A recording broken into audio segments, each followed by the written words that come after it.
Hi, this is Linda Welsh from Linda Welsh Realty Group at Compass. I wanted to talk to you today about the importance of pricing right. So we are in a hot market again. It may not feel that way to some people, especially sellers, if you've been overpriced. So I want to talk about the importance of starting with the right price, or if you are not at the right price, for making those adjustments quickly. So what we're seeing currently is an increased activity in buyer interest in purchasing. But at the same time, we've seen quite a correction in prices and values. Unfortunately, a lot of sellers are still hanging on to that hope they're going to be able to price their home at something that is maybe other properties in their neighborhood have sold at in the last couple of years. So we had a very, very hot market during COVID. During 2021, 2022, we saw people paying hundreds of thousands of dollars in some cases over the asking price for a home that was on the market.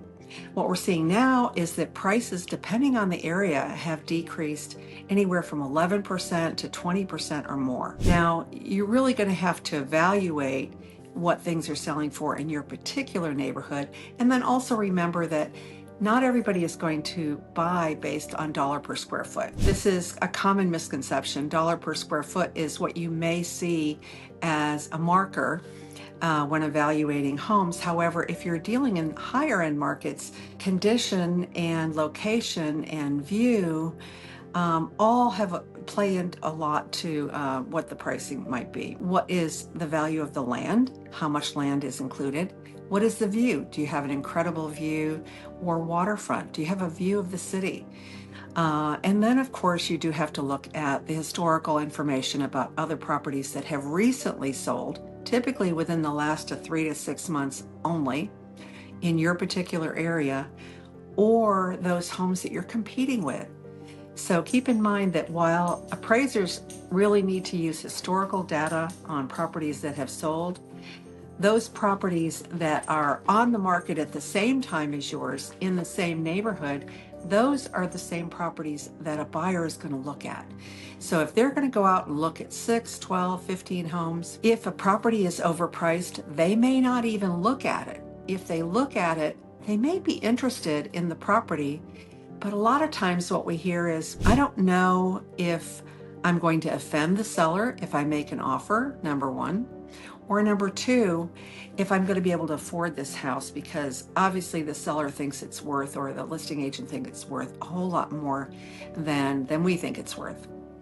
Now, obviously, if somebody is getting a loan, they're also going to have to appraise. Now, what we want to tell sellers is, look, you can price a property where you want, but if you're not getting enough activity and if you're not getting offers, then what that's telling you is that your home is overpriced. Unless it's highly, highly unusual and you're just not going to get many people to look at it. Let's say it has 2 bedrooms and it's on 20 acres and it has no garage and no outbuilding. Well, that's going to be a very specific buyer. If it's a very highly priced property, then obviously just the price is going to be a reason why you're going to have fewer showings. But if it's somewhere in the mainstream of pricing, you really need to ask yourself, if I'm not getting the showings, something's off.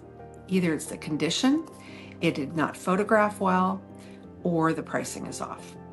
So I would say you really need to talk to your realtor, get an in-depth and very honest assessment of where you are.